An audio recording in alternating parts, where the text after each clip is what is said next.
Hey everyone, hello again. Um, Now we're going to move into project governance and eventually risk management. Probably about 4 videos total, I would suspect, I would say in this area here.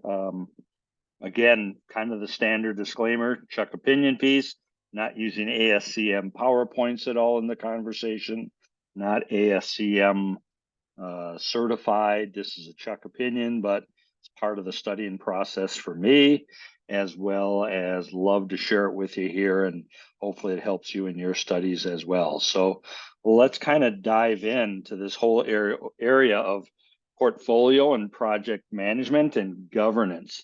When we talk about governance, what we're looking at here is putting a structure around how we're going to do things. So how are we going to manage dependencies? How are we going to sequence priorities?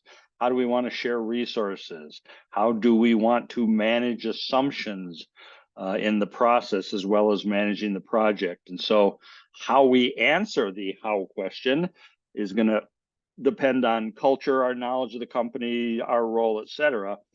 Excuse me. But that's what we have to cover here. From a overall standpoint, the goals of portfolio project management is, I'll just read some of these off from the bullet points I've written down: provide control and to help achieve benefits that wouldn't be possible without managing projects as a whole. So how do we successfully get that synergy of all the projects together? In addition to it, it's to provide governance, oversight of projects, oversight of benefits. It gives value because typically portfolio management has a timeline that goes just beyond, well, not just beyond, but it goes beyond the timeline of the project you and I are involved with. So it takes the long-term look. It allows changes to be sustained because of this long-term look, as well as making sure operations become standardized. We can measure long-term lessons learned can be incorporated into other projects because we've got the support of this long-term perspective as well. There's some additional duties, and think about the first word of each bullet point that I mentioned here, because it's an action. It's something we have to do.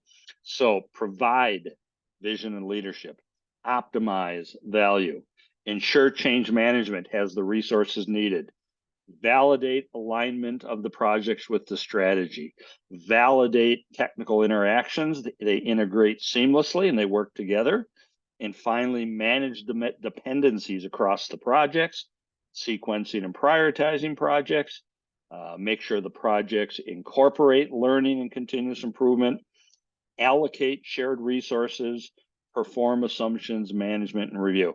Now, it's a little bit, showy perhaps, but I wanted to really highlight the idea by emphasizing those first words, that project portfolio management is active involvement. It's not, passive watching, so to speak. And something else to think about as well. It's part of our job if we're going to manage a portfolio of projects. We need to figure out and determine what's the balance between control and support. I know I worked for a company, we called it PDC versus TET. You can plan, direct, and control people, or you can teach, equip, and trust. And, when you think about that, first reaction is, well, I want to teach, equip, and trust everybody. I want to support everybody. Yeah, but if I'm new, I need more control perhaps out of the blocks. I need more plan, direct, and control from you. And then as I understand, as you build my skills as a leader even further, then you can step back and balance and move into support because you've taught, you've equipped me, and now you can trust me to do the job. So these are all parts, at least initially, of governing the portfolio and the projects. And so now we can move into the areas of risk management and security, which are in our subsequent videos here.